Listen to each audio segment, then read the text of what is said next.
Tonight we're stepping into steam, sandals squelching slightly against ancient tiles as we ease into the strange, slippery whirl of Roman public baths.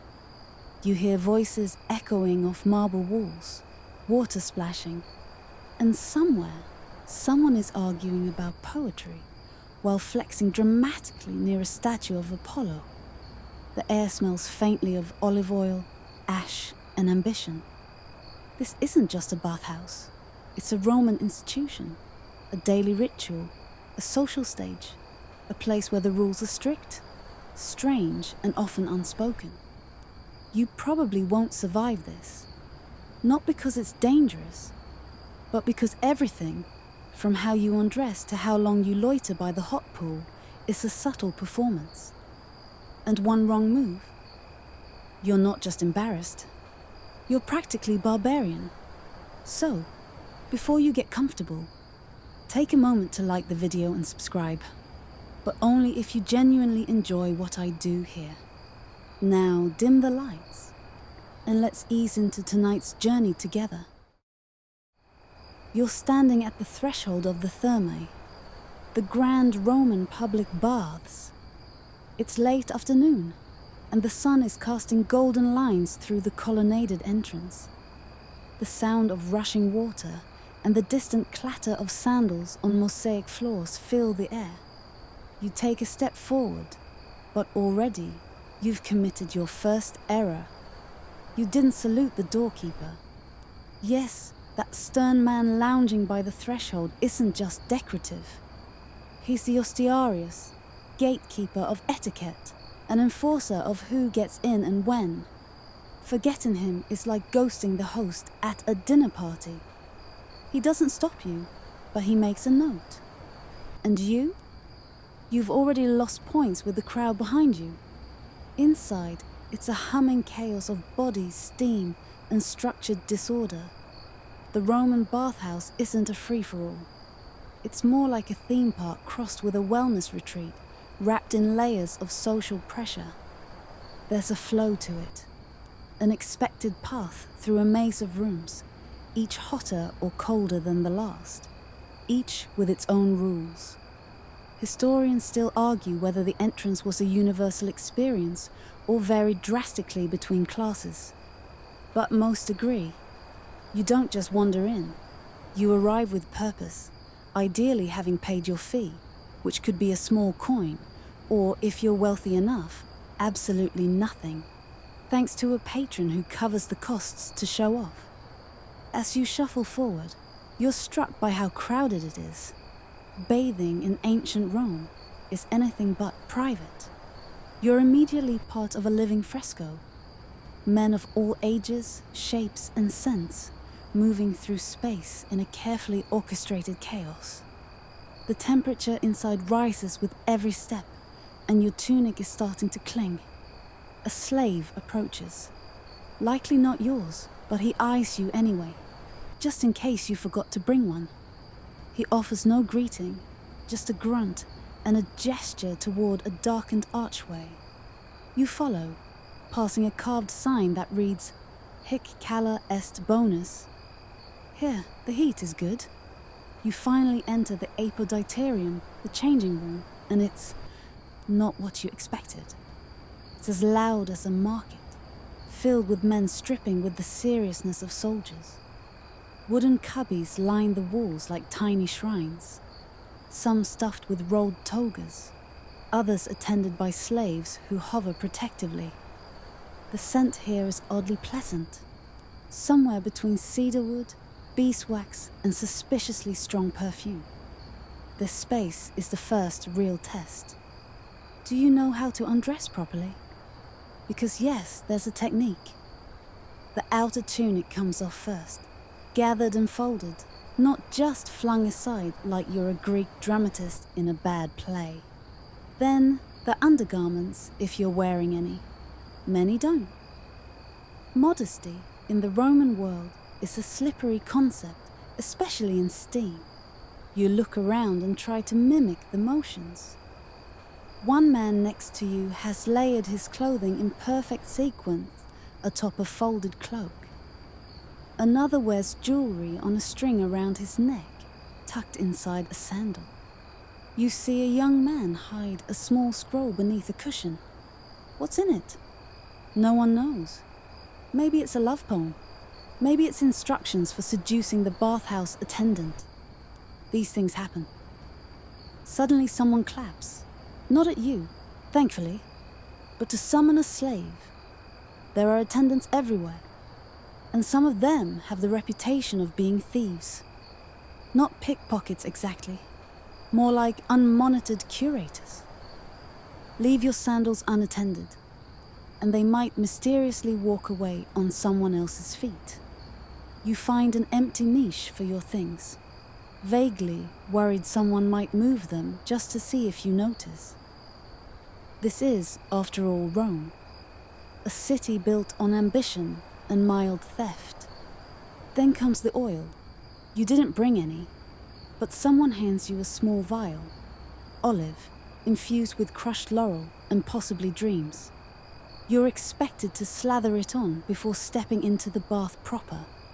It's for cleansing, yes, but also for shine. A probe. You step through a high arch into a room that immediately envelops you in a thick, damp warmth. This is the tepidarium, the warm room, a sort of welcome lounge for your pores. The heat is mild, the lighting soft, and the soundscape is a mellow murmur of conversation, punctuated now and then by a splash or a laugh. You can see your breath, but only just. The walls are painted with scenes of nymphs and satyrs who've clearly forgotten what clothes are. You find yourself next to a mosaic depicting Neptune, his trident raised proudly. The steam makes it shimmer, like he's judging your posture. Now, here's the thing about the tepidarium. It's not just a place to transition. It's a social engine of the whole complex. You don't rush it. You linger. You stretch. Perhaps lean against a marble bench, or pretend to admire the ceiling while discreetly sizing up a senator's shoulder definition. People are talking politics, business, gossip, and on rare occasion, actual philosophy. A few scribes have styluses tucked behind their ears.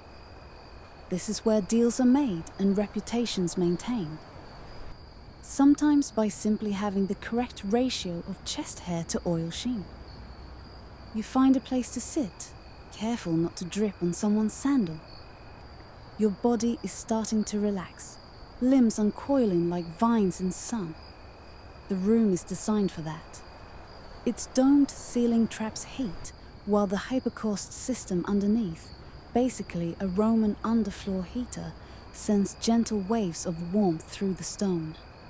The floor tingles under your feet. You shift slightly to avoid a suspicious puddle. Good call. Historians still argue whether the tepidarium was ever used as a venue for low-stakes debates, or just subtle bragging contests in disguise. But they agree it was the bathhouse's neutral zone. Too warm for real arguments, too public for true scheming. Everyone had to play nice here, even that one guy in the corner aggressively discussing lentils. Then someone coughs, not politely, but pointedly. A man has entered wearing what looks like a full wool tunic. Everyone stares. He pauses, clearly realizing his mistake. One glance around confirms it. Too many bare chests, too many eyes. He retreats in defeat. Rule reminder. Fabric and steam are a dangerous mix. A wool tunic in here is like bringing soup to a sauna. Nearby, an older man begins instructing a younger one on the proper sitting position for spinal alignment and virility. There are many of these unsolicited experts in the tepidarium. They appear whenever you slouch. Sit as if Jupiter might enter at any moment, one whispers to you helpfully. You try to comply, but your knee is still unsure about the marble. A child runs through the room, chased by a flustered attendant holding a bronze basin. No one minds the child. Everyone minds the attendant. Children get a lot of leeway in Roman baths, as long as they don't dive bomb into the caldarium, the hot room. That would be uncouth. You begin to notice something else. Hierarchy. It's not shouted, it's oiled. The wealthier bathers have attendants who rotate their towels like stagehands. Their sandals have dyed straps.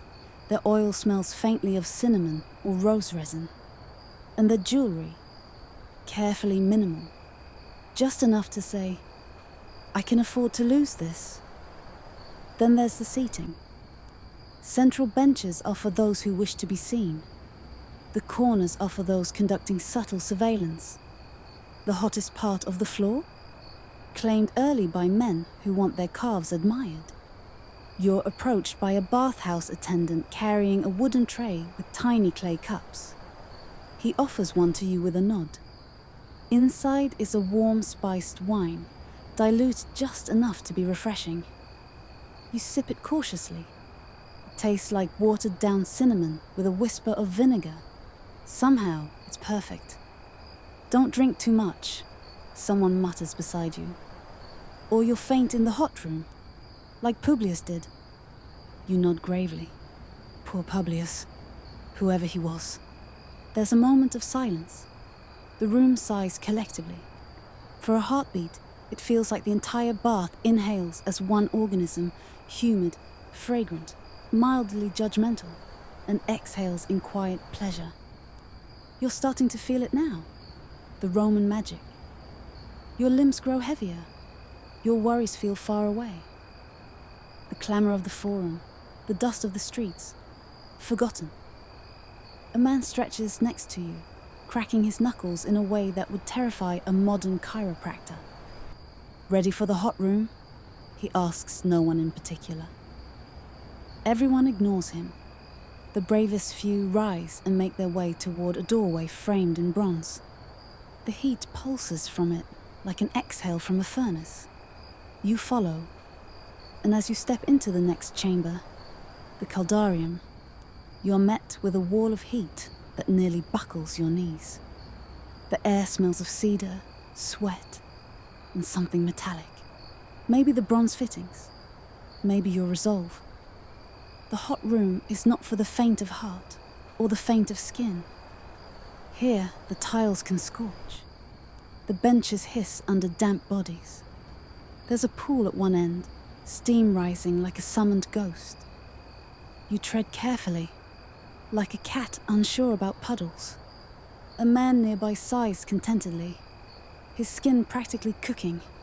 Another pours water over a pipe that gurgles ominously, releasing a fresh cloud of steam. Your ears pop. You sit, because standing feels rude. Here, the rules change again. Silence is more common. Talking too loudly is frowned upon. It's said to disrupt the harmony of the steam. You whisper if you speak at all, and you sweat. Oh, how you sweat. From pores you didn't know you had. This is where you purge your sins, or at least your sodium. The man next to you exhales and mutters, "Better than war." You nod. You don't know what wars he's seen, but you agree. The heat is a blanket now, heavy, comforting. Your fingers feel distant. Your thoughts drift.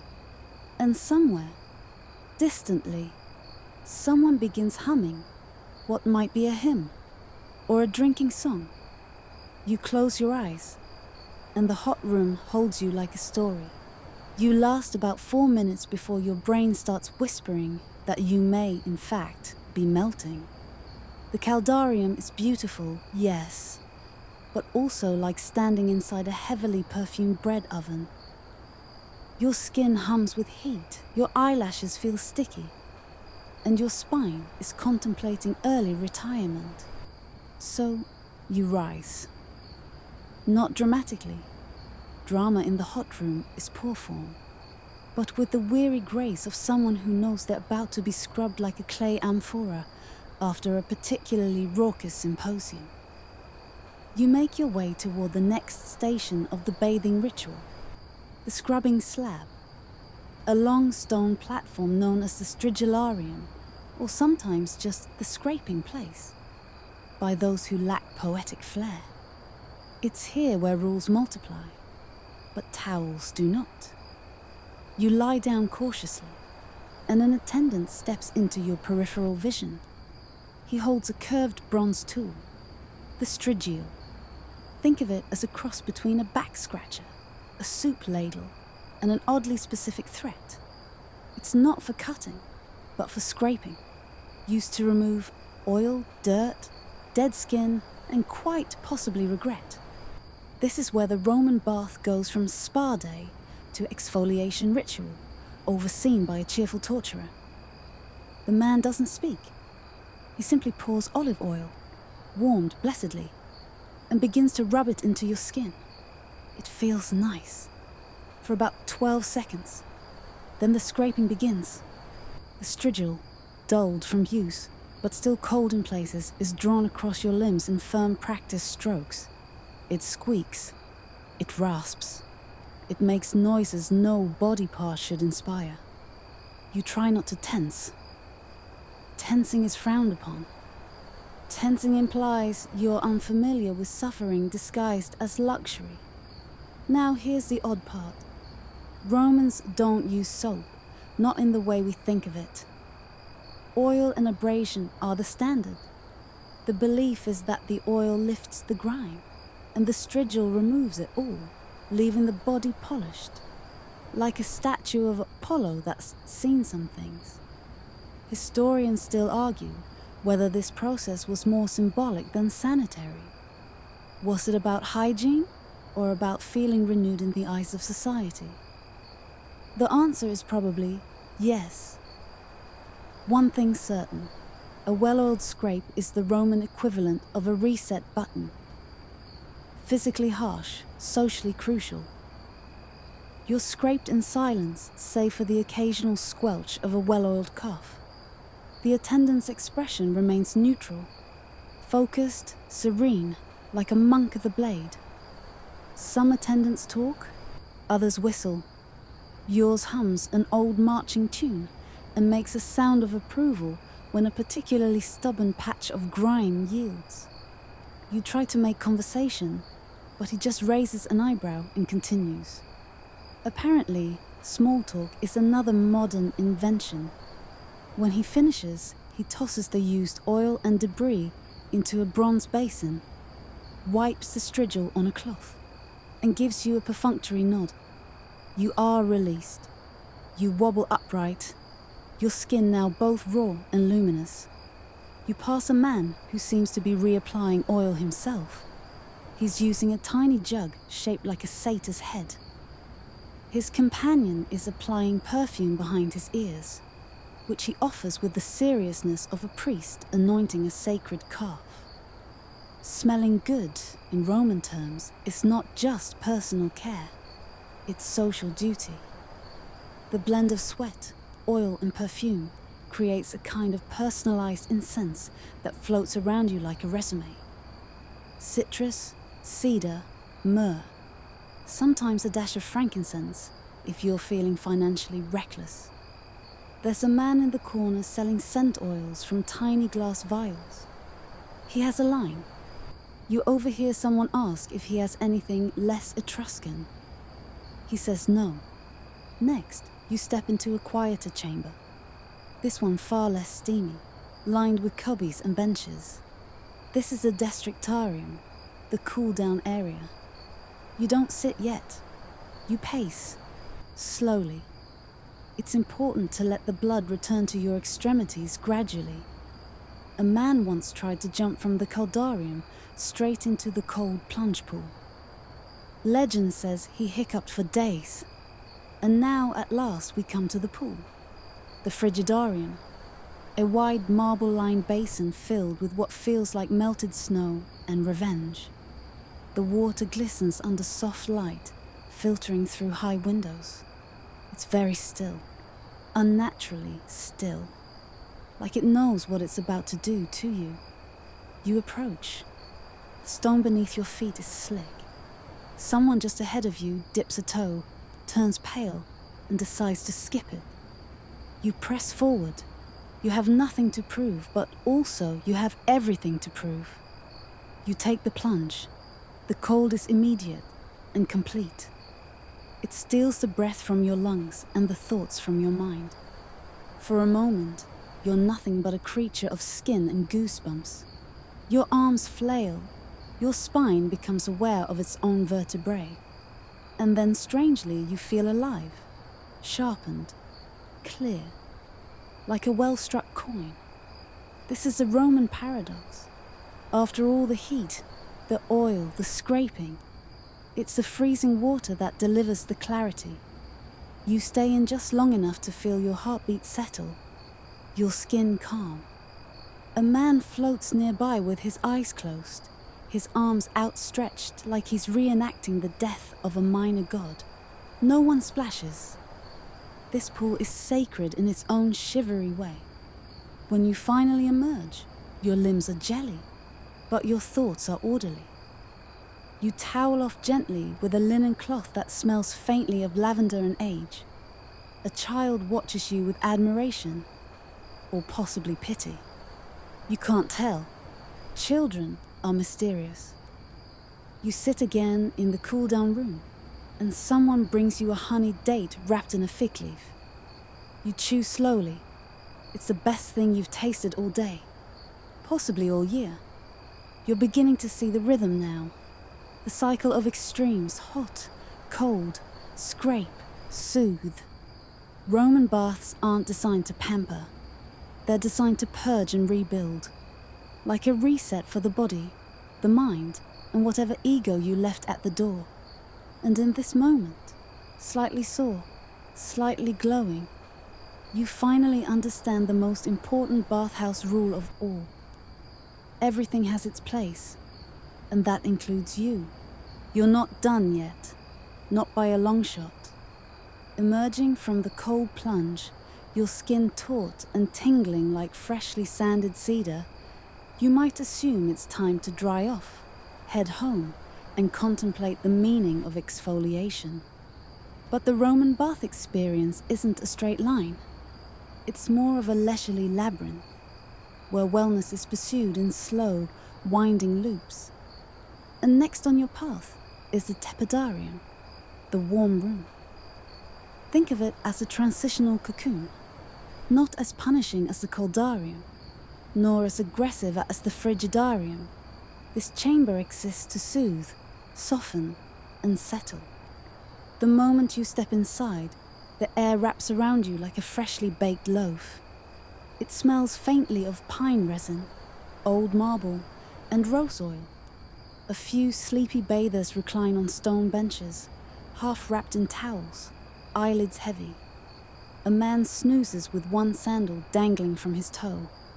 Somewhere nearby, water trickles from a lion's mouth fountain in a steady, hypnotic rhythm. This is where rules of posture come in. Yes, posture. You're not just flopping down like a sack of amphora. There's a technique. Recline, don't slouch. Angle yourself toward the central basin. If your towel slips, pretend it didn't. Above all, don't spread. Roman dignity is maintained one poised elbow at a time. You find a spot near the edge, the warm stone beneath you smooth and welcoming. A bath attendant offers you a little ceramic cup of watered wine, the kind that tastes like raisins forgot their destiny. You sip it slowly. The heat of the room makes the sweetness bloom, and suddenly you're wondering if maybe you've been too hard on raisins all these years. Now, as you sit in the tepidarium, let's talk about gossip. Because here's the thing. Roman baths weren't just about cleanliness. They were public theatres, deal-brokering zones, whispering lounges. Every bench held secrets. Every steamy conversation layered with subtext. You overhear two men to your left arguing about which general has the better nose. One insists on Scipio Africanus. The other argues passionately for Pompey. You pretend not to listen, but frankly, you're siding with Scipio. The aquiline curve is timeless. To your right, a woman fans herself with a palm frond while reciting a racy poem in Latin low enough to avoid scandal loud enough to court it. Historians still argue whether the baths were truly egalitarian.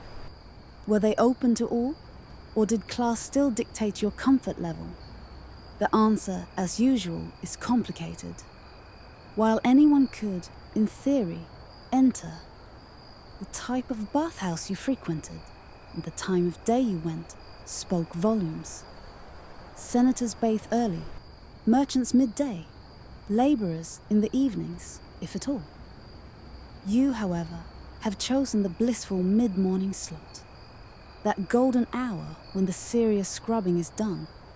The pool's still clean, and the loungers haven't yet descended into boisterous retellings of last night's dice game.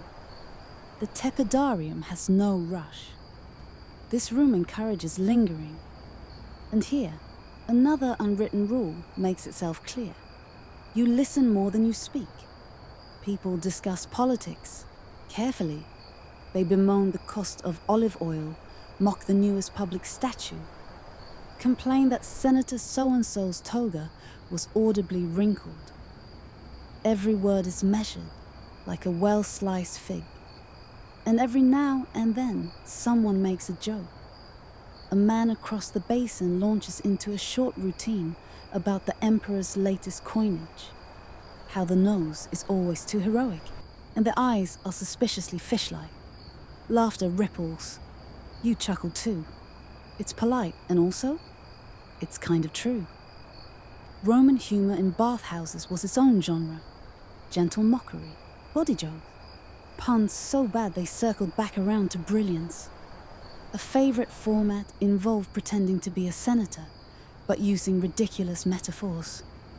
If I were a consul, I'd declare war on overcooked lentils. That kind of thing. You lie back, eyes half-lidded. The ceiling is painted with faded frescoes, nymphs and dolphins, waves and vines, clouds that drift nowhere in particular. One cherub appears to be holding a sponge. You decide he's your patron deity now. A quiet voice beside you murmurs, "Watch the tile near your elbow, it's cracked." You shift slightly, grateful, and glance at the speaker. He's older, wrapped in a towel striped in imperial purple. He nods once. Slipped there last week. My hip still sings about it. You smile. Bathhouse friendships are ephemeral, but genuine. Names aren't always exchanged. Sometimes it's just a moment of shared heat and mutual slipperiness. Now you're ready for the next offering, the massage. Because yes, of course there are massages. Not the candlelit kind with whale music and lava stones, but robust anatomical kneading performed by professionals who understand every joint, tendon, and grievance held in your shoulders. The masseur beckons, and you shuffle over, reclining on a cushioned bench. He begins with your feet. No questions asked. Just pressure, sure, practice pressure. Along arches you didn't know held grudges. You learn quickly. Massages are not dainty. They are unafraid. Your back is cracked, your calves coaxed into civility. Occasionally, the masseur mutters something that sounds like a compliment to your bone structure. Or maybe he's insulting your posture. You're too relaxed to care. Too much salt in your diet, he observes at one point, pressing into your side like he's reading Braille.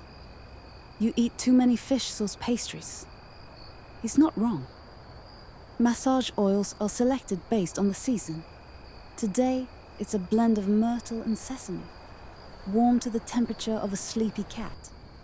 It's poured in careful streams, rubbed in with circular motions, and finally buffed with a cloth until your skin feels like a well-oiled amphitheater seat. After the massage, you're given a small piece of cheese and a plum. A palate cleanser, the masseur says. The plum is for your soul. You eat both slowly grateful. Cheese and massage. possibly the greatest pairing since aqueducts and gravity. Now reclined once more on a stone bench, your body humming gently, like a lyre left in the sun, you begin to understand what the baths are truly about. It's not just the rules, though there are many. It's not just the rituals, though they're elaborate. It's the surrender, the decision to let time bend, to let your body be tended to let conversation drift around you like steam. The Roman bath is less a place and more a state of being, a philosophy in tiled form. And you, dear bather, are becoming fluent. The heat deepens. You shuffle your towel and slide open the heavy wooden door to the caldarium, the hottest chamber of the Roman baths. Instantly, you're engulfed in a wall of mist so dense, it's like walking into a boiling cloud that's late for an appointment. Your nostrils flare, your lungs tighten. You take a breath and taste minerals, ash and something citrusy, lemons maybe. Or just the scent of someone's hair oil, vaporized and redistributed to everyone within a 10-foot radius. The caldarium doesn't play around. It's a blazing womb of marble and steam. The floor tiles are warm to the touch, heated from below by the hypercore system, Rome's marvel of underfloor engineering. Slaves in the Prefernium chamber stoke fires with an almost religious fervor, feeding wood into hungry brick mouths so that your big toe can toast evenly while you contemplate retirement. And here, in this sweatbox of status and steam, the rules only multiply. First, time your entry. No one lingers too long in the caldarium, not unless they wish to become soup. You observe the regulars, how they dart from bench to pool to exit in fluid rotations like pigeons in a hot piazza. You mimic them, or you try. You accidentally make eye contact with a man who appears to be conducting business while perched on a stone ledge, his arms folded, steam dripping from his elbows. 10 more denarii, he says, and you're not sure if he's talking to you or negotiating an olive contract. Second rule, towel discipline. In the caldarium, your towel is your lifeline. You sit on it, never directly on the hot marble. That's how you get branded like a rebellious gladiator. One poor fellow has evidently forgotten this custom, and now hops in place, emitting tiny yelps like a distressed cicada. You, however, remember just in time. You lay your towel, fold it for cushioning, and sit with cautious dignity. The marble hums beneath you, like it's muttering ancient gossip through the bones of the building. Third rule, the ladle. Every caldarium has a small basin, sometimes bronze, sometimes stone, filled with cold water and a ladle beside it. You dip and pour it over your head in intervals. It's not just refreshing, it's a social signal. It says, yes, I know what I'm doing. I'm a seasoned steamer. Pour too much and you seem panicked.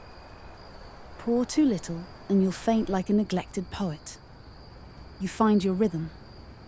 Now, sweat begins to bead and cascade. Your body takes on the texture of polished alabaster. Somewhere in the haze, a woman chants, softly in Greek. Her voice is low and rhythmic, possibly a hymn or possibly a shopping list. Either way is hypnotic. Your pulse slows, your pores open, your regrets float to the ceiling tiles. Let's take a moment to appreciate the hypercaust, shall we? This is the true star of the Roman bath, the unsung hero in the basement, literally.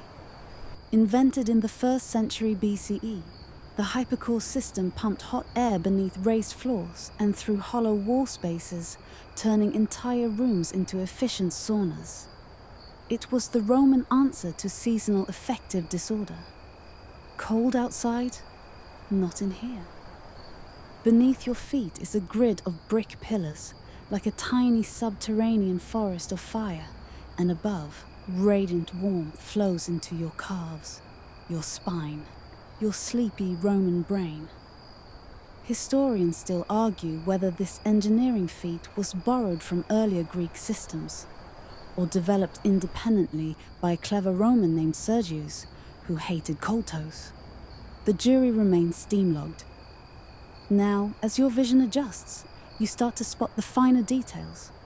Mosaic floors shimmer beneath condensation. A dolphin chases a fish in a circle that, ironically, leads nowhere. A mural on the far wall shows Hercules lounging with a jug of wine, looking like the patron saint of sweaty ambition. Even the ceiling, high, domed, dotted with vents, drips quietly, like a contemplative tap. Your neighbor, a robust man with cheeks like ripened pears, leans over and offers you a dab of scented oil. "Cinnamon and pine sap," he says, wiping it on his shoulder like it's the most normal thing in the world. "Keeps the lungs happy." You nod and take a smear. The scent is sharp and woody, oddly invigorating. You feel like a marinated roast. But now comes the main event of the coldarium, the hot plunge. Tucked at the far end of the room is a small pool of nearly scalding water, opaque with steam, its surface broken by slow ripples. A few brave bathers slide in, exhaling sharply through clenched teeth. You approach toe first. It's like dipping into tea just before it's cool enough to drink. And yet, once you're in, once you commit, the heat stops being pain and becomes something else entirely. It's a lullaby, a full-body exhale. Your muscles forget they ever held grudges. Your thoughts loosen. The world reduces to liquid heat, soft voices, and the occasional splash. This is where people dream with their eyes open. You overhear one young man reciting Virgil's verses from memory. His friend corrects him gentle, replacing one line with another. They nod. Steam curls between their brows like laurels. In the corner, an older woman teaches a child how to float. "Pretend you're lying on warm bread," she says. "Let the water do everything. You float too, or try. Your limbs drift. The tension behind your eyes melts like wax in the sun. Somewhere in your brain, a tiny centurion unbuckles his armor and sighs. In the Caldarium, time is meaningless. There are no sundials here. Just sweat, steam, and the slow crawl towards stillness. Eventually, the signs appear. Tingling fingers, flushed cheeks, the distinct awareness that you're becoming too comfortable. You know the rule. Never stay past the sweet spot. So you climb out, limbs heavy, heart steady. A towel awaits, warmed by the room itself.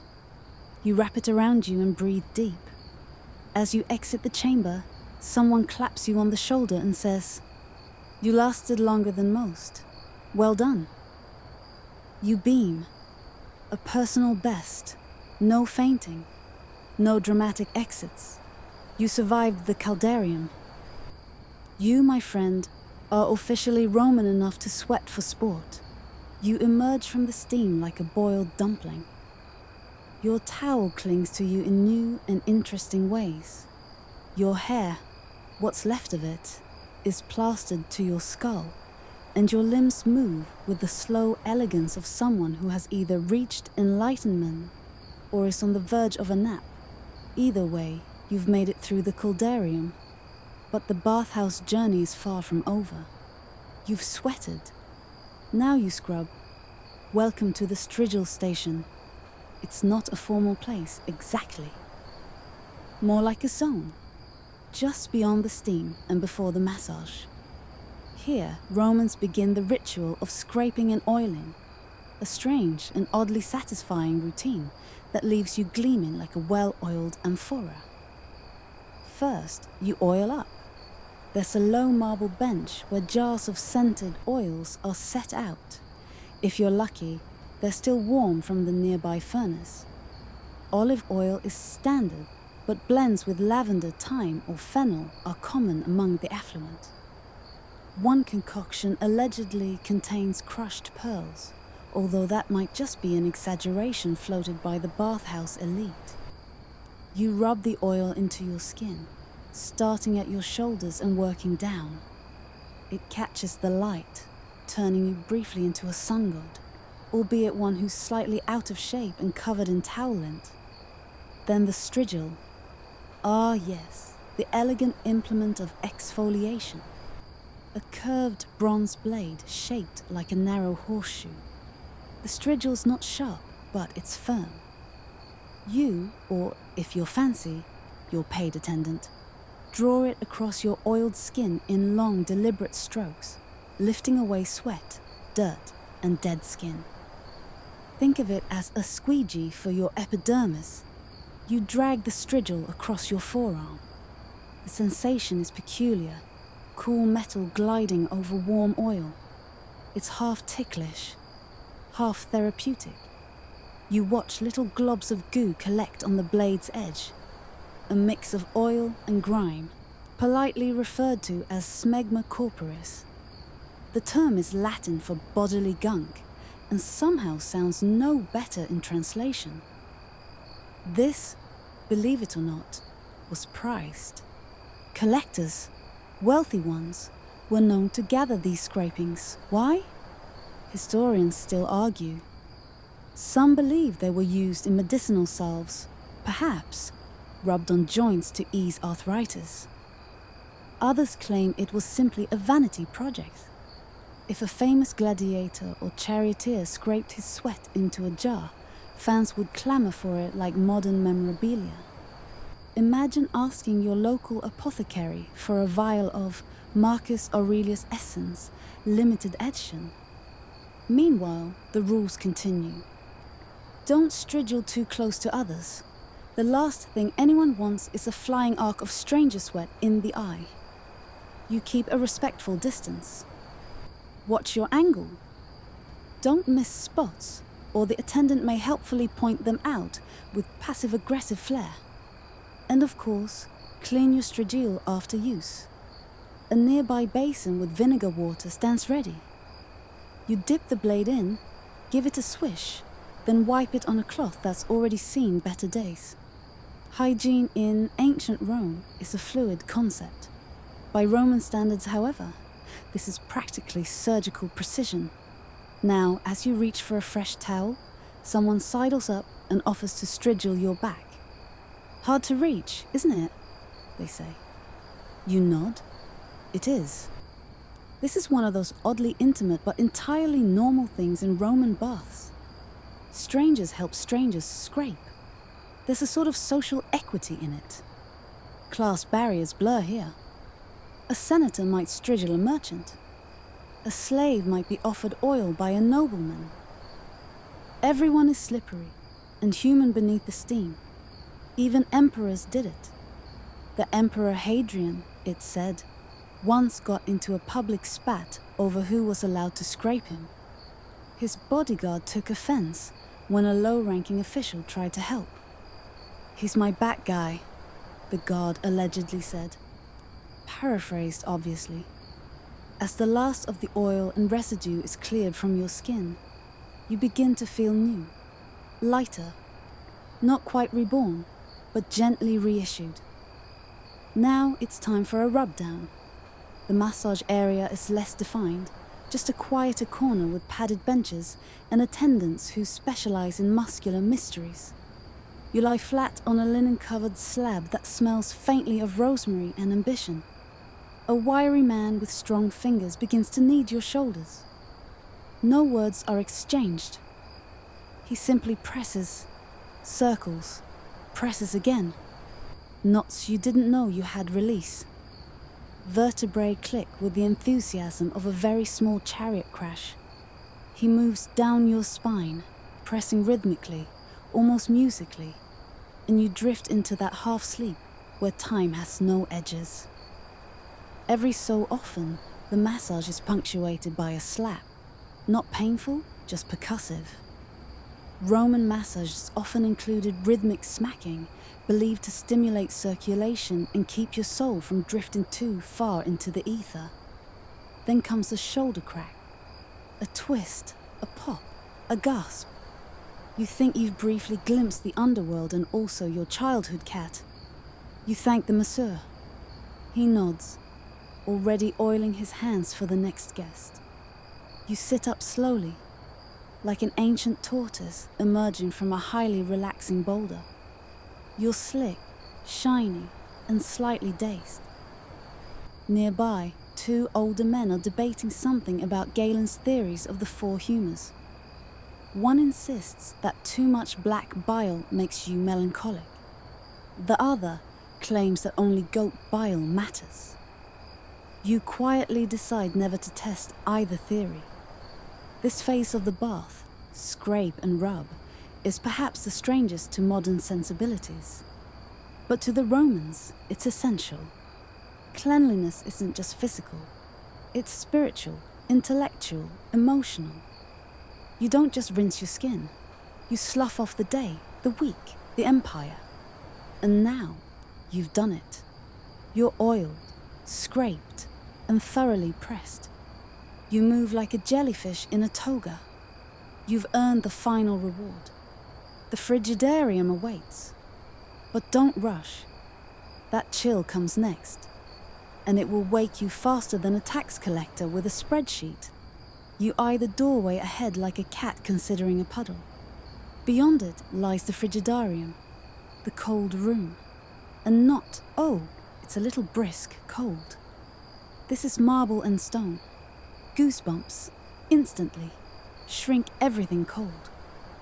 Roman baths are a journey, and this is the final plunge.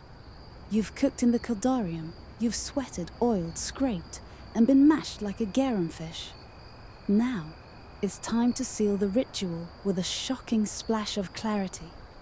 You pad across the tiles, still slick with oil, feet whispering on the floor. The air's noticeably cooler already, like stepping into a cathedral after a summer wedding. Everything here is quieter, stiller.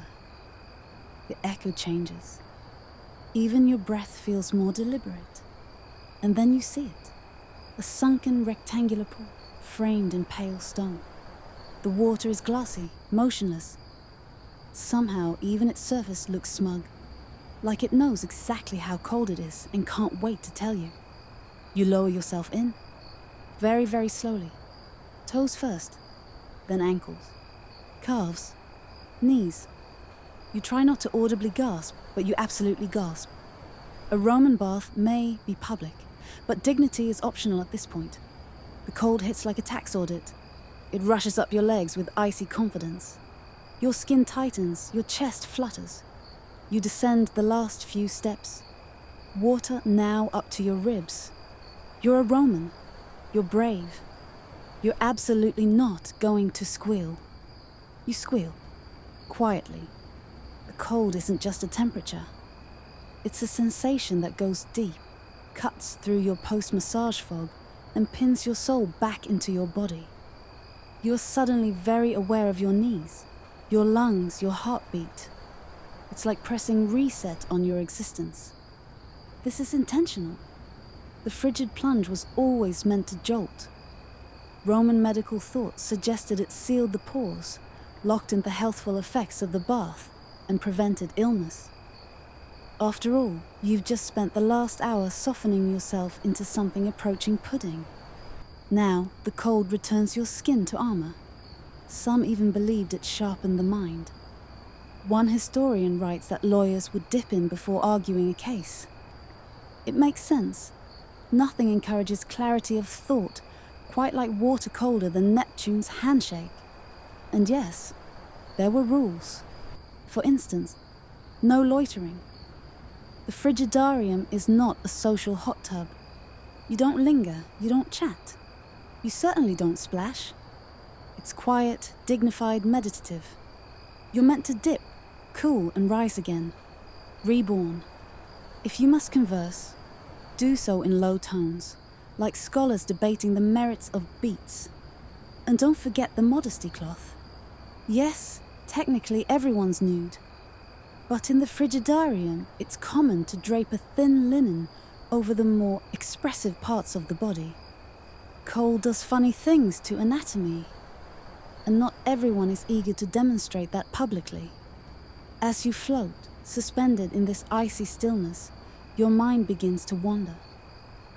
You think of the aqueducts that bring this water in. Miles of stone, channeling cold spring water into the heart of the city, all to feed this bath. You think of the slaves who filter the water, the workers who maintain the drains, the boy who polished the mosaic of Neptune that now stares up from beneath your toes.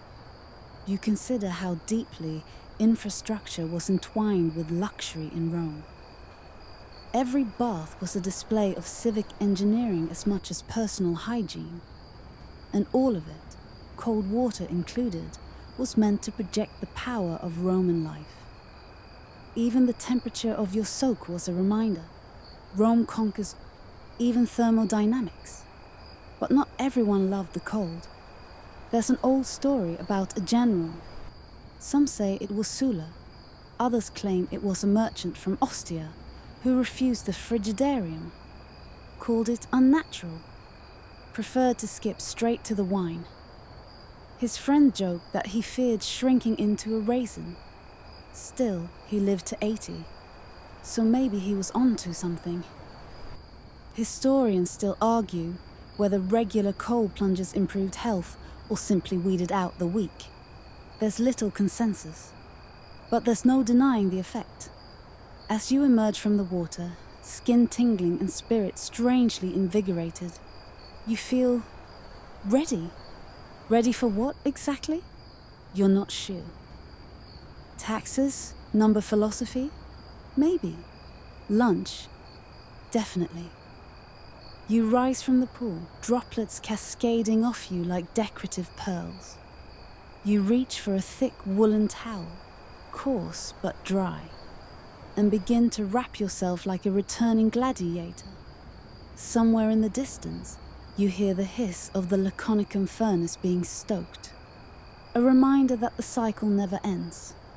Some Romans would end their visit here. Towel off, dress, and go about their day. Others, particularly those of means, head to the scola, the reading room, or to the shaded portico where couches wait and slaves offer snacks, olives, nuts, small honey cakes the size of a coin. Bathing for many was only the beginning of an afternoon devoted entirely to nothing in particular. You choose the portico. Your limbs are liquid, your thoughts a slow, syrupy swirl.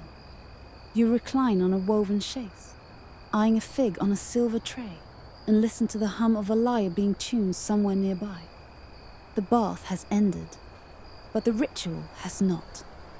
As the cool air brushes your still damp skin, and you watch a sparrow hop along the colonnade, you reflect. You've followed every rule. You've endured every temperature. You've scraped, oiled, dunked, and plunged. You, my friend, are now truly Roman clean. And tomorrow, you'll do it all over again. Your fingers trace the hem of the woolen towel draped across your shoulder as you move through the colonnaded walkway, sunlight flickering through painted beams above. You're not in a rush. No one is really. Not in this place. The bathhouse is less of an errand and more of a daily performance. And after the splash and steam comes Act 2. What you might call, generously, the lounge phase. But you're not heading to just any lounge. You're about to enter the palestra, a wide, open courtyard where things get surprisingly sweaty again. Yes, after all that scrubbing and scraping, Romans often worked out after the bath. Or before. Or both. Honestly, the sequence changed depending on your personal preference and how many senatorial decrees you'd ignored that day. The palestra is not a gym in the modern sense. There are no grunting weightlifters or protein shake stations. Instead, It's a sand-floored rectangle surrounded by covered arcades. The air smells of olive oil, worn sandals, and ambition. You can hear the slap of palms against flesh. Men wrestling, grappling in the traditional Greco-Roman style, which is somehow both athletic and awkward. Their bodies glisten in the afternoon sun like a row of half-melted marble statues. You hesitate, because here's where the rules get a little fuzzy. See, the palestra is technically part of the bath complex, but also something else entirely. It's a place for sport, but also for display.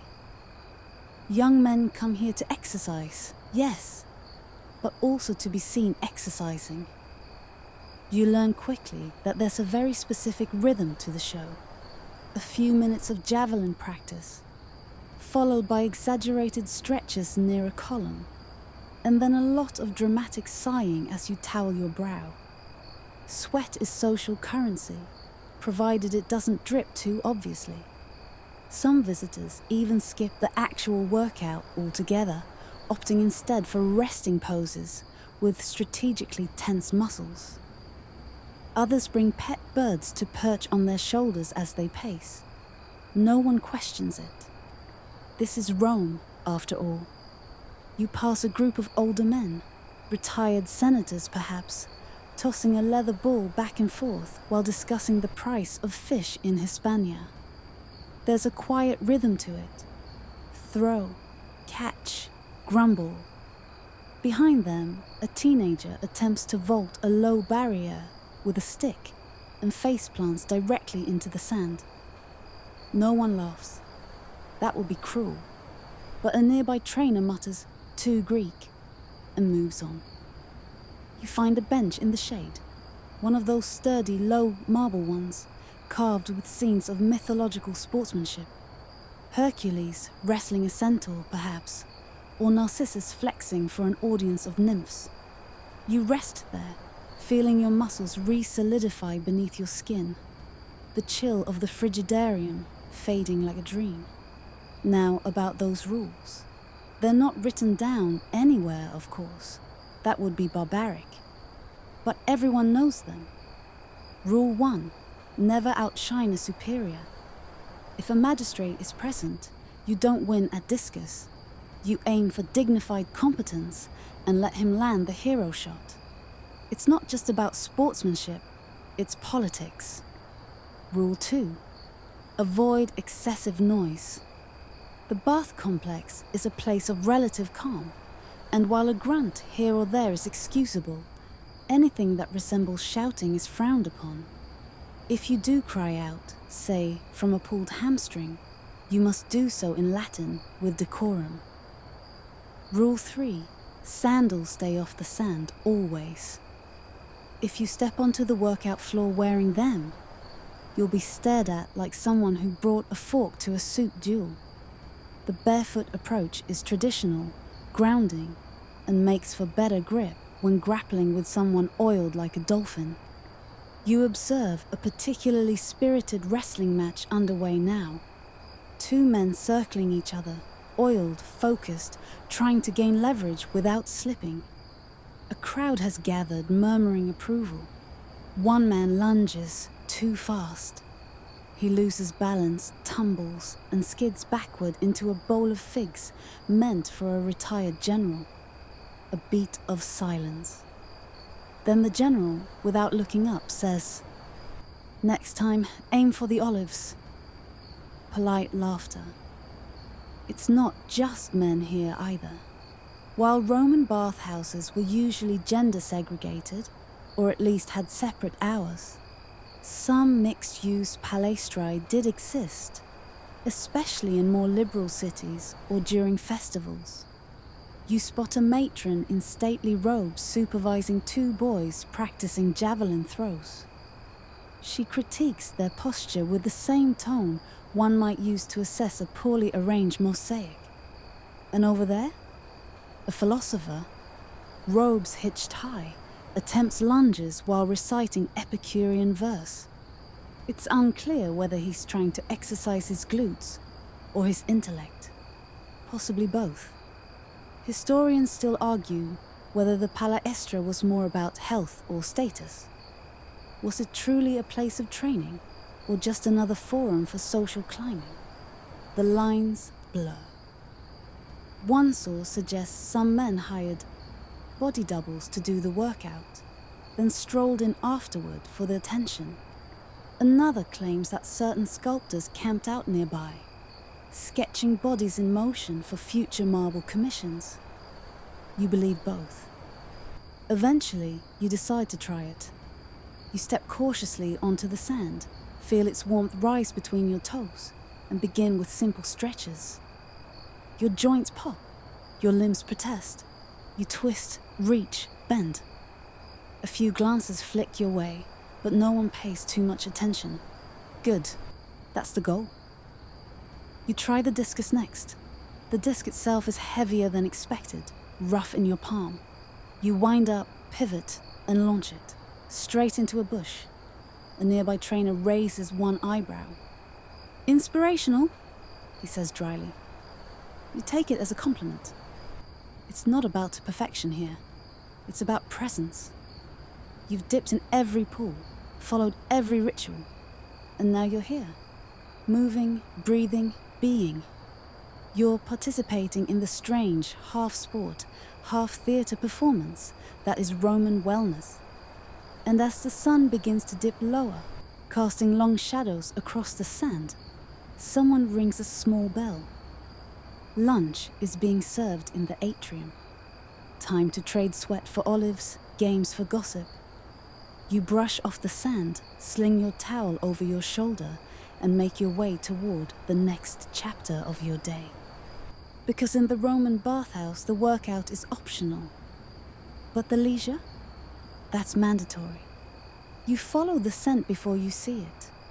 Warm bread, briny cheese, something sweet and roasted with honey.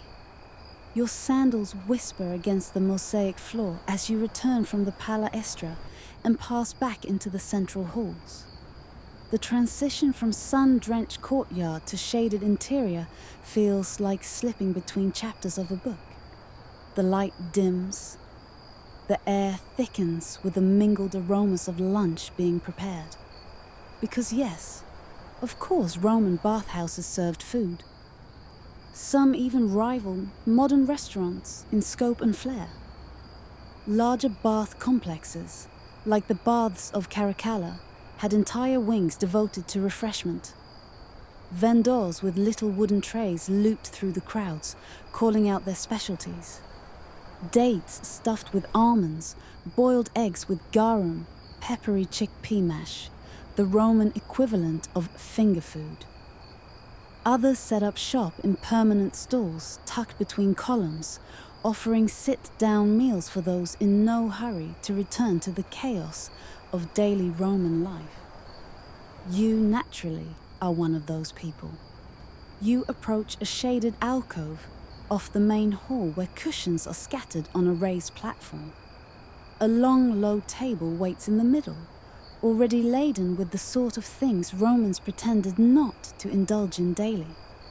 A server in a linen tunic places a bowl of fresh olives before you, then pours watered wine into a shallow clay cup. The trickle echoes faintly off the tiled walls. Now, you might assume that bathing and eating should be kept entirely separate endeavors.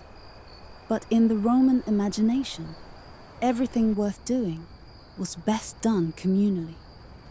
The bathhouse was as much about convivium, shared pleasure, as it was about hygiene. You've just roasted yourself like a turnip in a sauna. Why not refuel like one too? There were rules, of course, soft rules. Rule 1, don't eat in the caldarium. That's just unsanitary. Eating with wet fingers in a steam room? Barbaric. But anywhere else in the bath complex? Fair game. Rule 2, nothing too pungent. Garlic-laden meat in the tepidarium was frowned upon unless you were also paying the musicians handsomely to drown out complaints. Rule 3, share. Even the elite were expected to offer a bite to those nearby. It was part etiquette, part theatre. Your reputation could rise or fall depending on whether you passed the honeyed fig pie to your neighbour or hoarded it like a miser. You pop an olive into your mouth and glance around. A group of off-duty soldiers sits cross-legged nearby, spearing morsels of grilled dormouse with tiny skewers. Yes, dormouse. The Romans didn't just eat them. They fattened them in special clay pots called gliraria and served them dusted in poppy seeds or dipped in honey. It's not your usual post-swim snack, but you're open-minded. Over in the corner, a few bathers sip a herbal tisane brewed from mint and chamomile. Another chews thoughtfully on a reed of sugarcane, the ancient equivalent of dessert on a stick. Suddenly, a philosophical debate breaks out 3 couches over. Something about whether Cicero's writings are improved or worsened by eating lentils during reading. You don't follow the argument, but the passion is admirable. Historians still argue whether bathhouse meals were officially sanctioned or merely tolerated. Some inscriptions suggest full kitchens operated within major complexes, while others hint that most food was brought in informally. What's certain is that the boundary between public and private life was gloriously blurry. You could attend a literary recital in one chamber, sip wine in another, and catch a live music performance in the next, all while wrapped in a damp towel. And yes, there's music. Somewhere nearby, a trio of lyre players begins to tune up. The soft, plucked notes drift through the steam like lazy fireflies. A few bathers hum along. One claps in an offbeat rhythm before being politely shushed. You lean back on your cushion and let the sounds blend together. The splash of a fountain, the occasional clink of a wine jug, the lyrical burble of Latin gossip. It's soothing, hypnotic.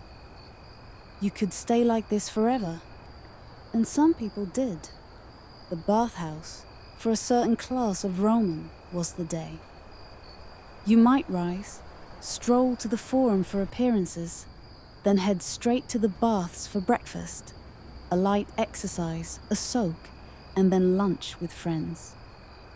Meetings were held here, poems composed, political alliances forged over meatballs.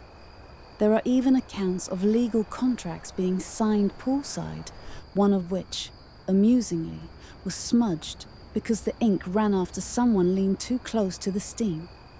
In that spirit, you reach for another fig and stretch your legs. The cushion sighs beneath you.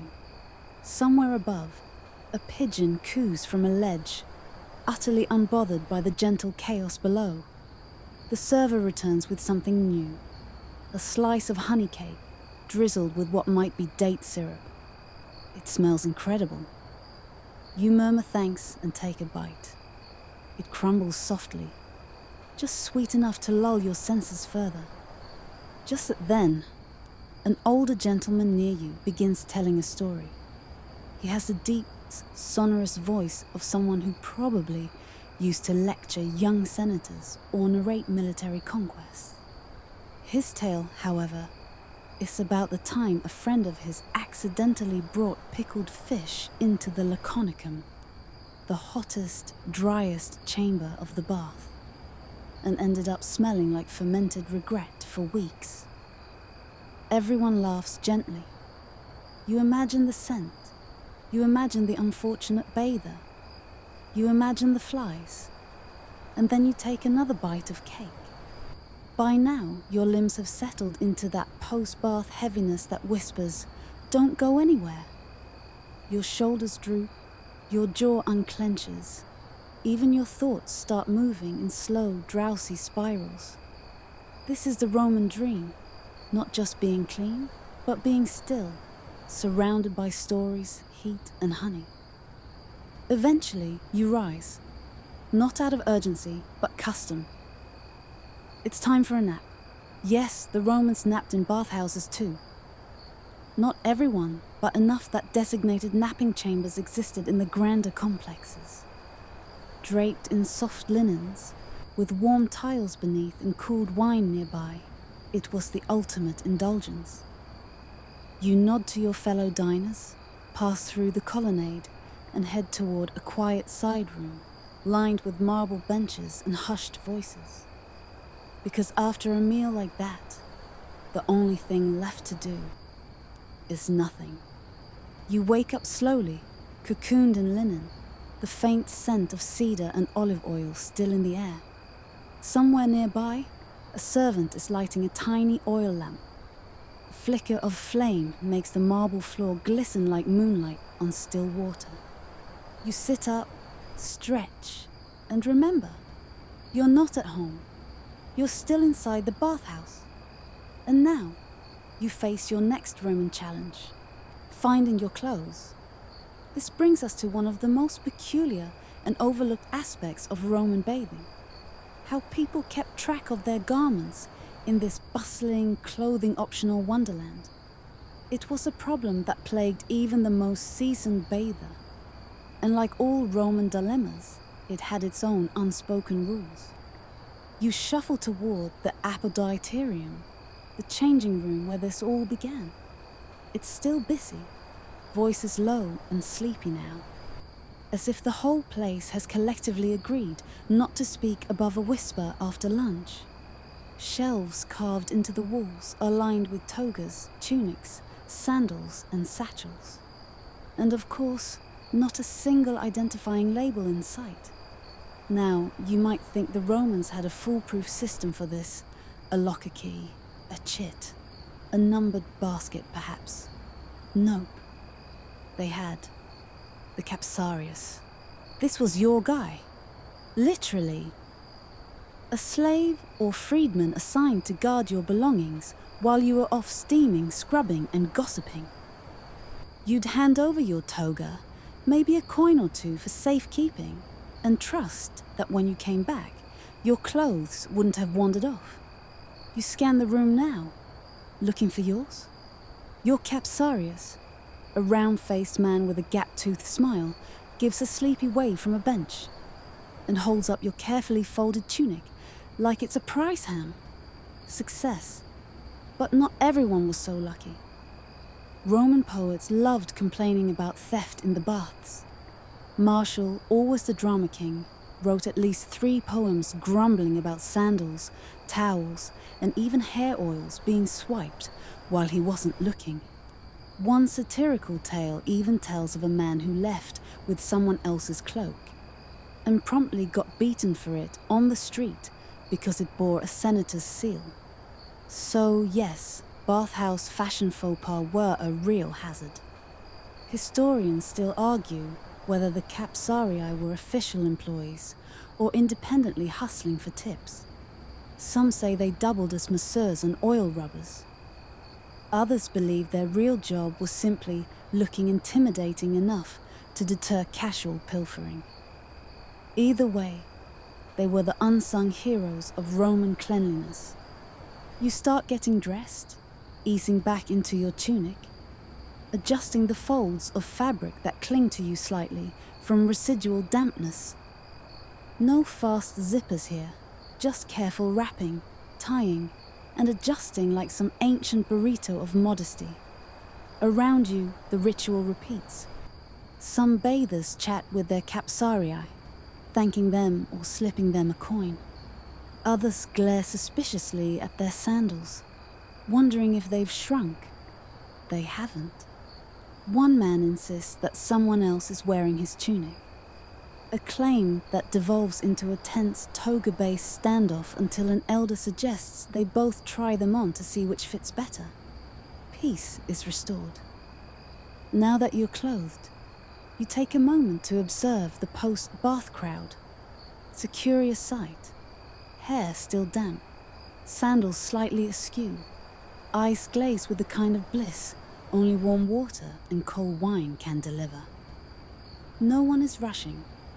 There are no to-do lists or urgent scrolls to read.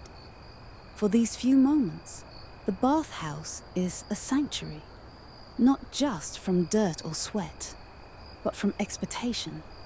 One older man near the doorway is applying a generous amount of rose oil to his arms. He does it with the slow, practiced reverence of someone performing a sacred rite. The scent drifts over to you, floral, sharp, clean. The Romans loved their oils. Lavender, myrrh, cinnamon, even frankincense. Not all of them were wearable, of course.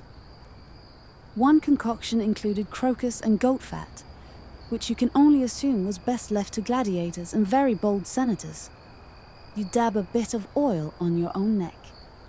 It's citrusy with a bitter almond undertone. Surprisingly nice. No wonder they sold this stuff just outside the door, alongside fresh garlands and honeyed nuts. Speaking of which, there's a little commotion outside the apoditerium now. A boy's yelling something about a parrot. You peek around the corner. Sure enough, someone's pet parrot, brought in as an accessory, obviously, has escaped and is now perched triumphantly atop a statue of Neptune, refusing to come down. Its owner, a woman with far too many gold bangles to be chasing birds, is offering it bits of date bread. The parrot is unimpressed. It squawks what might be a rude Latin phrase and flaps its wings defiantly. You smile, because this is what bathhouses were for. Not just sweat and soap, but surprises, stories, life, messy, scented, chaotic human life. You finish adjusting your belt and nod to your capsarius. He nods back and hands you a small satchel containing a dried fig and what looks like a tiny scroll of poetry. Someone's party invitation, perhaps. You accept both. Why not? The night is young. As you step out of the apoditerium, the warm light of late afternoon slants across the courtyard, turning the stone pink and the fountains to gold. You breathe in. Olive oil, rose petals, warm tile. You are dressed. You are fed. You are very, very clean. And yet, you're not quite ready to leave. Because there's one more thing you haven't tried yet. You wander back through the colonnade, sandals brushing the stone with that soft flap-flap rhythm that signals both satisfaction and hesitation. The sun has begun its slow descent behind the tiled rooftops of the city. Shadows stretch longer and the air cools. The perfect moment for what every true Roman bather considers the final crowning act of a proper visit. The conclavium. It's not officially on any schedule. It's not even part of the state-funded structure. But if you follow the scent of roasted garlic and hear the low hum of voices slipping between laughter and lull, you'll find it. The dining chamber. Some bathhouses had them on site. Others relied on nearby taverns or temporary pavilions. Either way, this was where the freshly scrubbed elite, still glistening from the caldarium, lounged on couches and partook in a post-bath meal that was equal parts indulgence and performance. You approach the curtained entrance of a room lined in fading frescoes. Apollo playing the lyre, a goat doing something that may or may not be interpretive dance, and a nymph whose eyes follow you unsettlingly well. Inside, the air is thick with baked cheese, spiced wine, and the kind of laughter that signals someone's had just enough to drink. A slave ushers you to a cushioned couch. You recline awkwardly at first. This whole eating sideways thing never quite feels natural. But after a few tries and one mild cramp in your left hip, you settle in. Someone hands you a fig leaf, not for modesty, but to wipe your fingers between courses. Here's the thing. This isn't a grand banquet. No peacock tongues or gold-dusted eels. That's for dinner parties. This is comfort food. Lentils cooked in wine, bread dipped in garum sauce, which smells like fermented anchovy apocalypse but tastes oddly compelling, roasted nuts, and plump olives that burst like tiny brine balloons in your mouth. You chew slowly. It's surprisingly relaxing. Around you, conversations meander. One man debates the superior bath temperature with his neighbor. Lukewarm promotes digestion, he insists, while scooping up a spoonful of stewed chickpeas. Another recounts a bathhouse accident involving an escaped eel, 2 frightened boys, and a ruined mosaic. You chuckle quietly. You've seen weirder things today. Historians still argue whether these post-bath meals were officially sanctioned or informal social customs. Some evidence points to organized dining halls, complete with seating charts and wine allowances.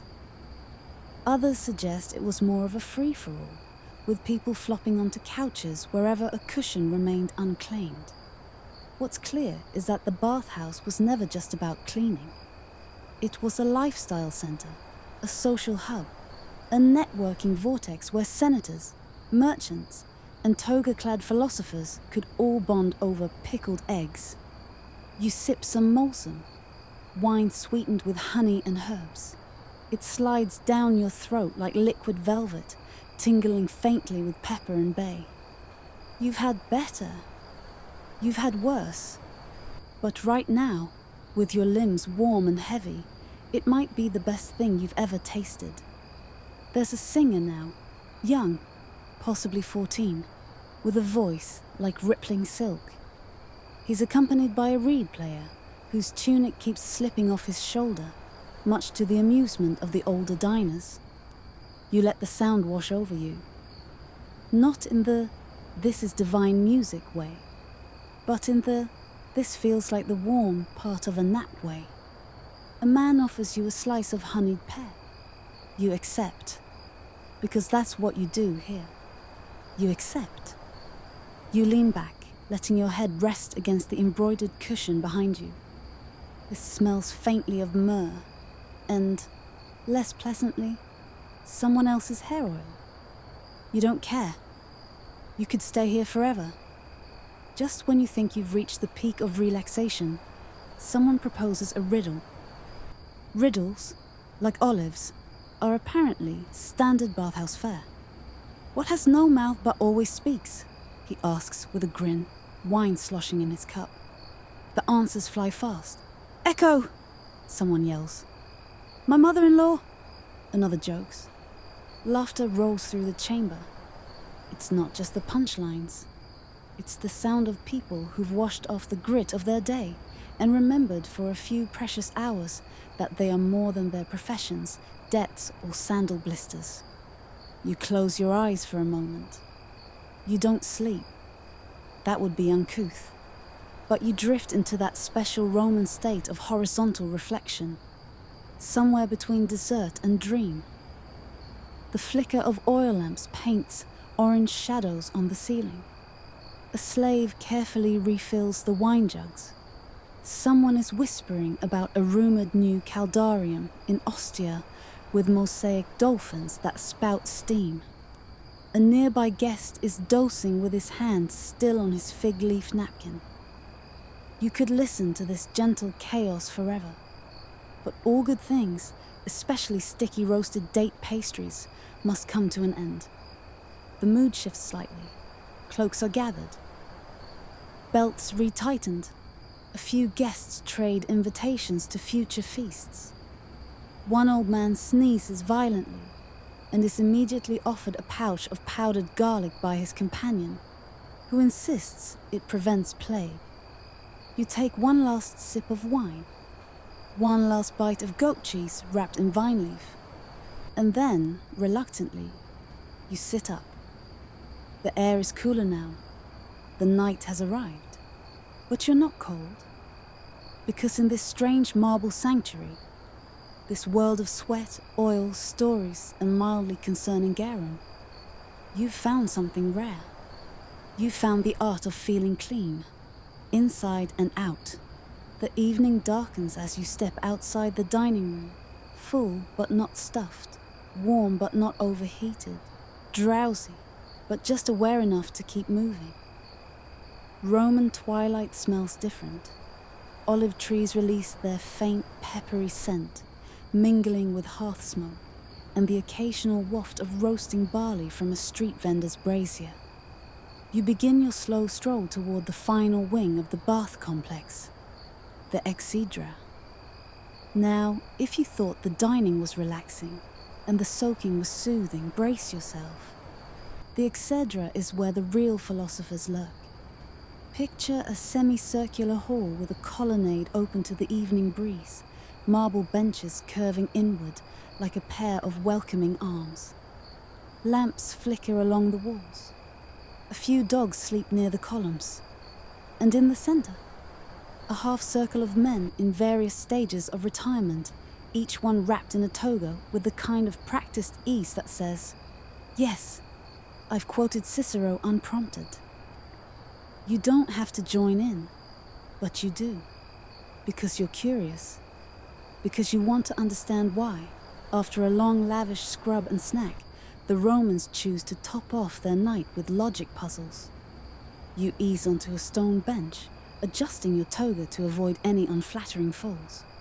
An older man to your left nods at you. His name is probably Gaius. They're always Gaius. He's mid-discourse. And so, if virtue cannot be taught, what then do we make of Diogenes? You nod as if you, too, have pondered the implications of Diogenes' barrel-based lifestyle. This is the evening disputatio, the informal debate that bridges bathhouse leisure with mental exercise. Some consider it essential, others merely tolerate it until the wine settles. The rules? Fluid. The tone? Semi-serious. The content? A swirl of stoicism, Epicureanism, and general, what is the nature of the good life? Chit-chat. Tonight's topic? Whether a man can truly be considered free if he still owes someone money for a stolen amphora. A younger debater proposes a comparison to Odysseus and the Sirens. Gaius retorts with a long anecdote about a slave who tricked his master into thinking a goose was a prophet. It barely relates, but everyone nods, thoughtfully.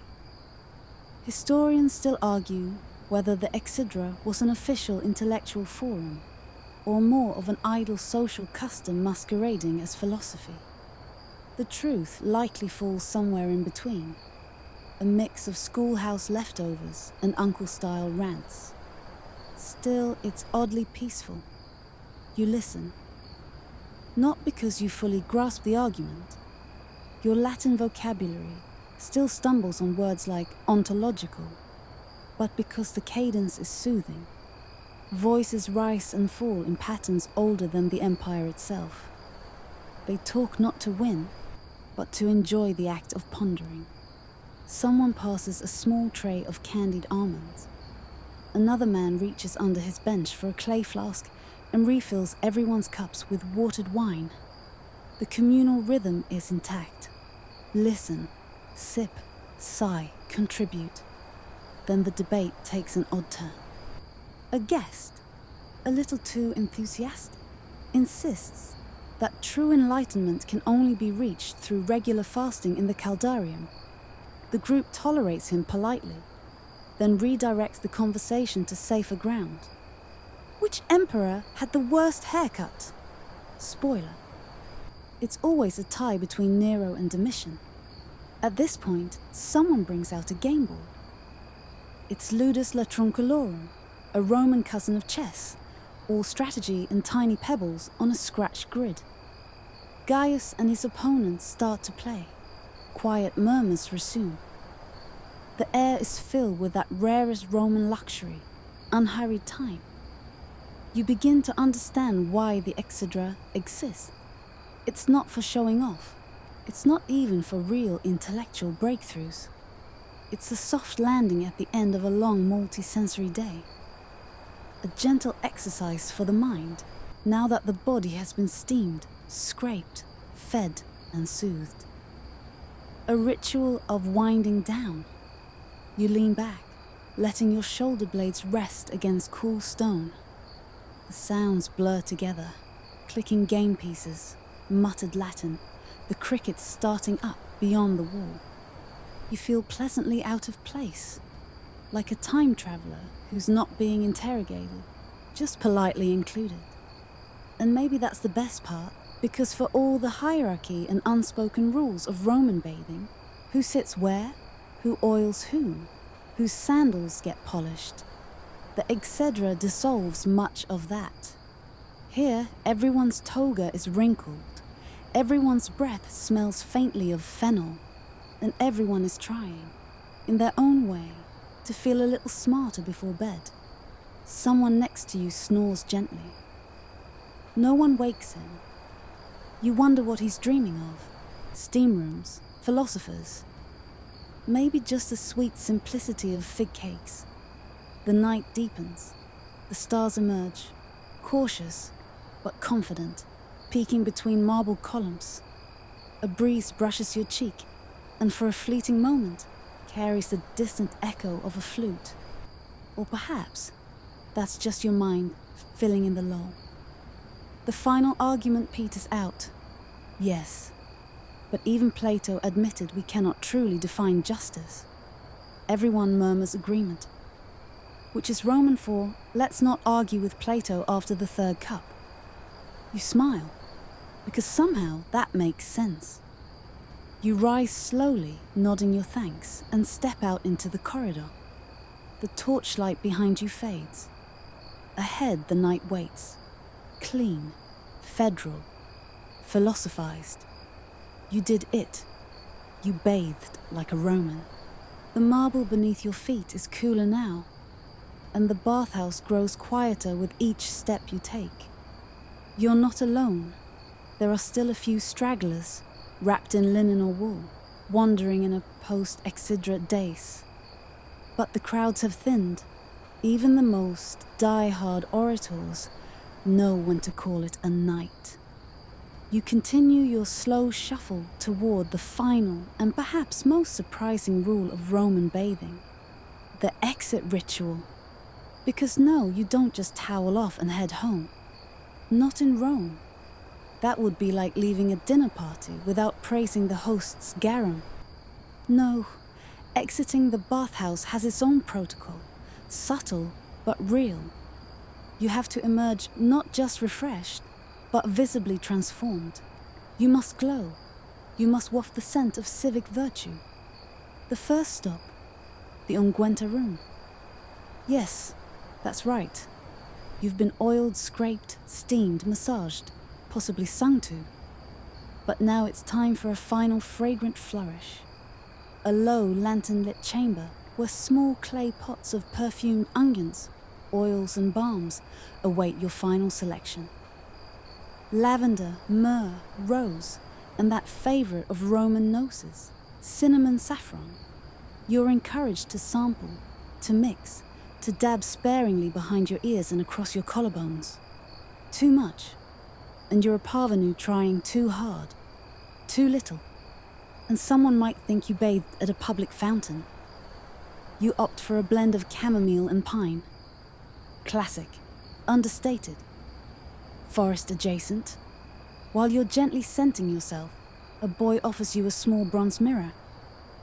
Not to admire yourself, of course. Heaven forbid. But just to ensure your hair hasn't gone full Medusa.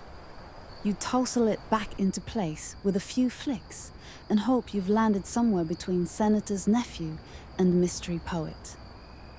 The mirror also serves another purpose. Reflection. Not just literal, but internal. This is the moment Romans used to compose themselves before re-entering society. A breath, a pause, a quiet acknowledgement that they've just completed one of life's more perfect loops, cleansing the body and refreshing the mind, all without breaking a sweat. And speaking of sweat, yes, technically, you're still lightly glowing. But that's the point. Roman baths were less about sanitation and more about spectacle. You don't leave dry, you leave dewy, supplemental, as if touched by divine dew. Historians still debate whether this final perfuming was a nod to ritual purification or just plain fashion. Some argue it harks back to earlier, religious customs where fragrant oils signaled divine favor. Others say it was purely aesthetic. Romans loved a good sniff test, after all.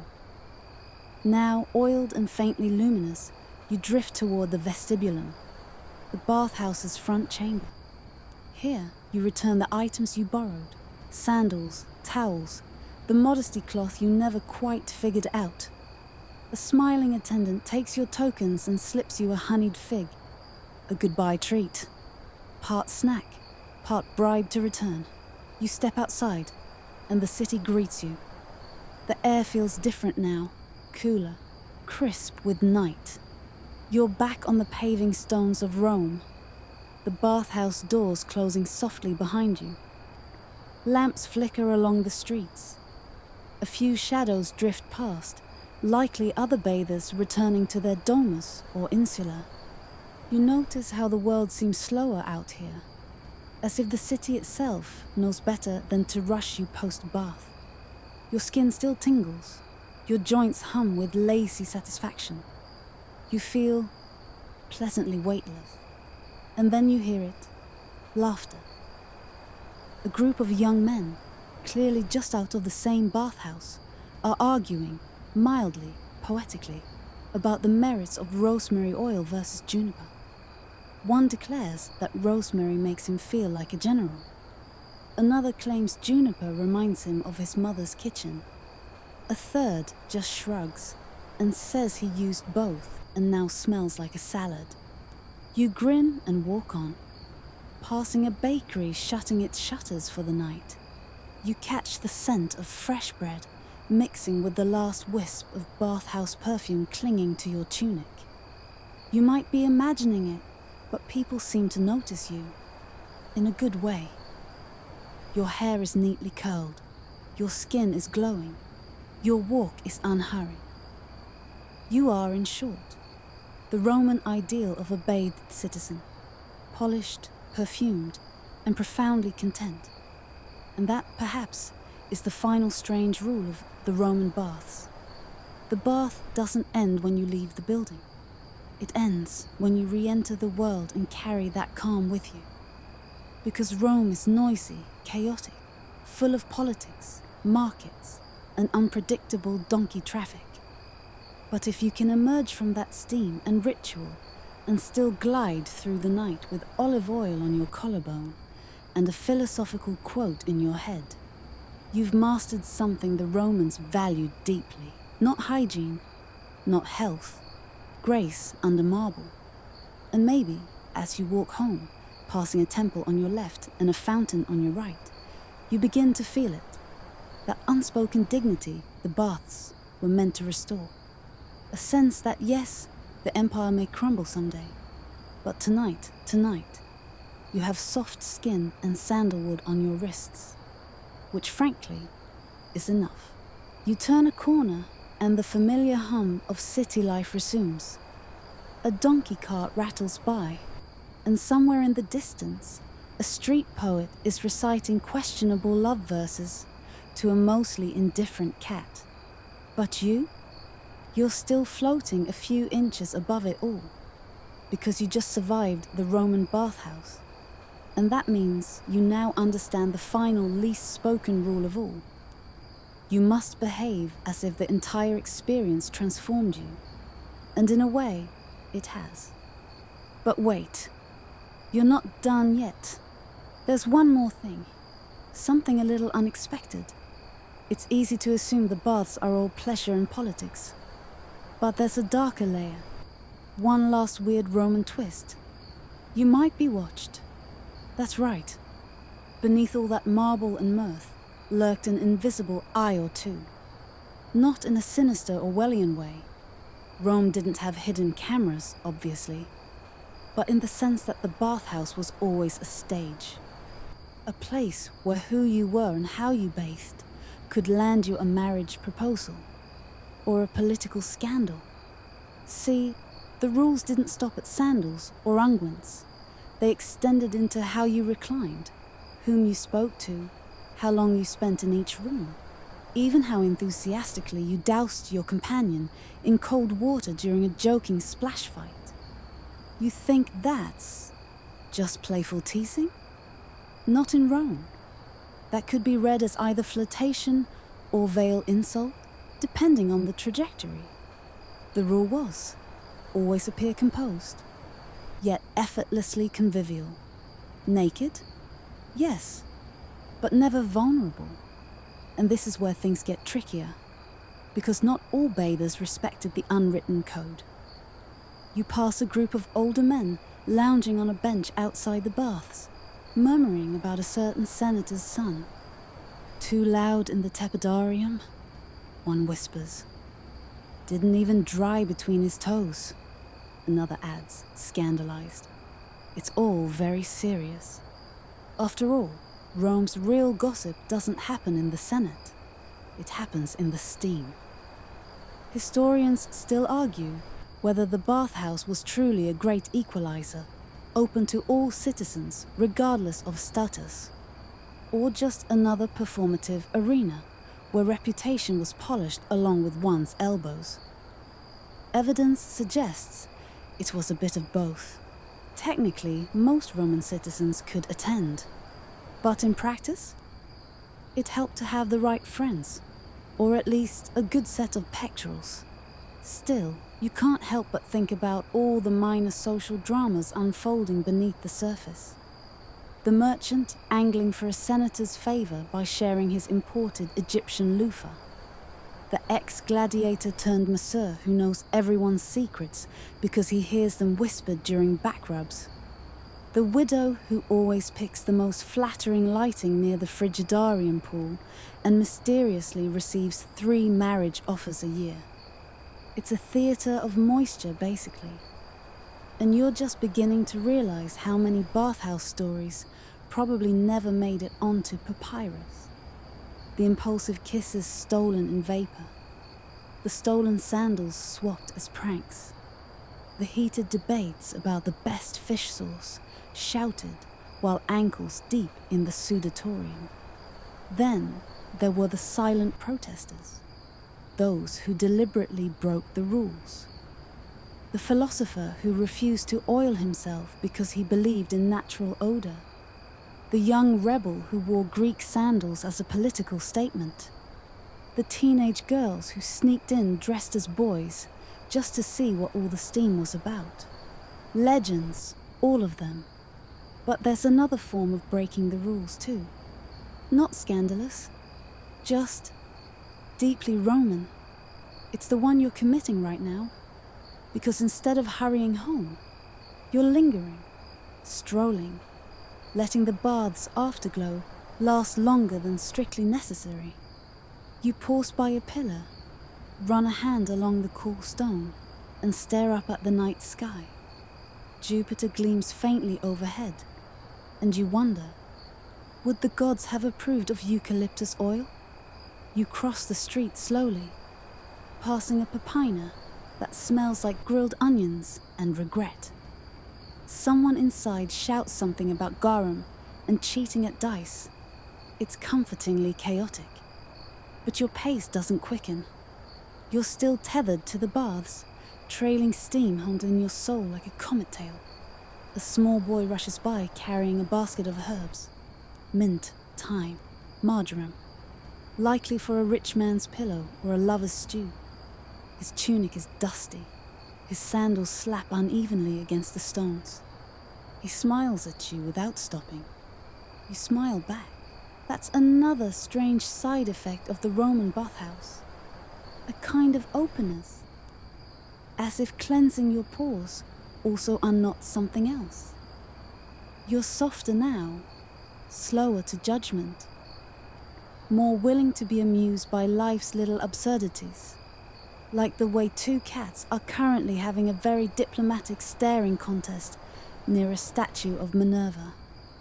You lean against a column and let out a sigh that says, "Yes, I've just emerged from hours of strategic soaking. and will be absolutely useless until tomorrow. It's a good sigh, a Roman sigh. The sigh of a person who understands that time can be manipulated. Not with machines, but with heat, marble, and long silences. And you know what? You'll do it again. Not tomorrow, of course. That would be gauche. Even emperors space their visits.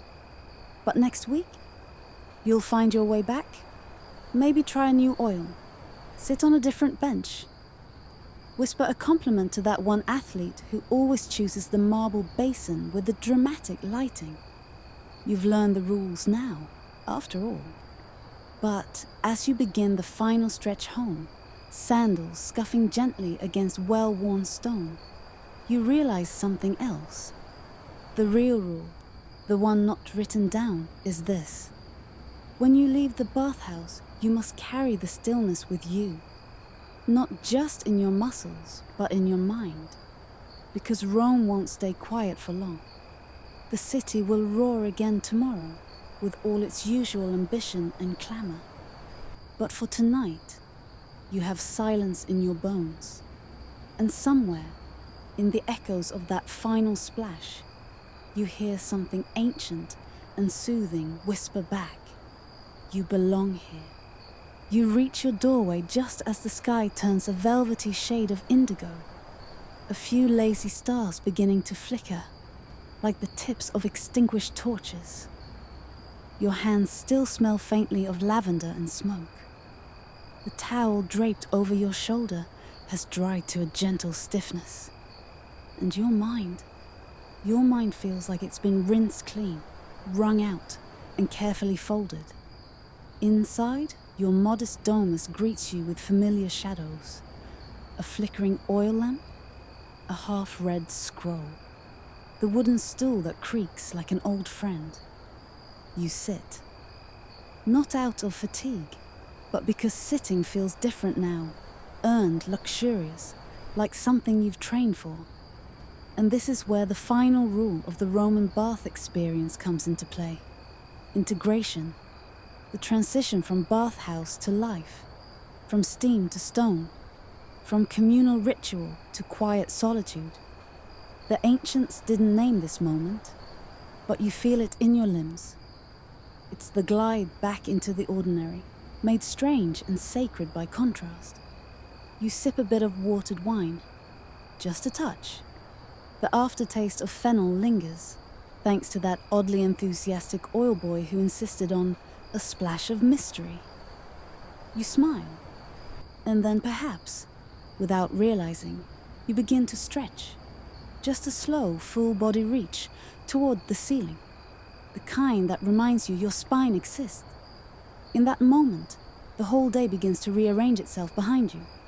It flattens, quiets. You don't remember what you were worried about this morning, and it doesn't really matter. Somewhere in the mingled heat and chatter of the baths, it melted off your shoulders and slipped down the drain, right along with your grumpiness about the price of olives. As you relax into the stillness, you think about the people who built all of this. Not just the engineers or the emperors, but the tile layers, the perfumers, the sandal carvers, the bored musicians who played sleepy panpipe solos by the caldarium door. You think about the nameless women who cleaned the floors, and the gossipy men who never missed a Tuesday soak. This was their rhythm too. Historians still debate whether these final private moments were common across the empire. Did a merchant in Pompeii unwind the same way as a legionnaire in Gaul? Did patrician wives in Carthage stretch on cool stone benches, breathing in hints of mint and wet bronze? It's hard to say. The records grow vague here. The scrolls fray. But if you close your eyes now, you can almost hear it. The shared sigh, the mutual hush. In some ways, this is the true essence of the bathhouse. Not the heat or the gossip or even the rituals, but the way it all leads to this sensation of being unmade and gently pieced back together. You, but calmer. You with the volume turned down. You light a small dish of incense, because why not? Tonight calls for extravagance. The smoke curls up in lazy swirls, as if it, too, has just emerged from the steam room and wants nothing more than to drift gently toward the ceiling and evaporate into peace. It's quiet now. Even the cats have stopped bickering. Somewhere, far off, a lyre plinks a lullaby no one quite remembers learning. You could climb into bed, but you don't. Not just yet. You're savoring. That, too, is part of the rules. To pause, to linger, to breathe like the world has slowed down just for you. This isn't a history lesson anymore. It's a lullaby woven from fact and fancy. A footnote with a pulse. And as your eyes begin to lower, lids heavy with the sweetness of it all, the streets of ancient Rome slip away like steam on a mirror. The baths are closed. The lamps are out. The marble is cool. And you are still. Let it all fade now. Let the weight of the day drift from your shoulders like the last traces of warm oil. The sounds of the Roman streets soften to a whisper, and the marble tiles beneath your feet dissolve into the gentle blur of sleep. You're no longer walking, just floating, carried by the memory of steam and sunlit stone. Breathe in and out, slowly. You're safe here. Nothing more is expected of you. You've learned the rules, soaked in the history. And now you rest. The bathhouse doors have closed behind you, not with a clang, but with a hush. No sandals to retrieve, no tunics to adjust, just quiet. Let your thoughts rise like incense, spiraling higher and higher until they fade into stars.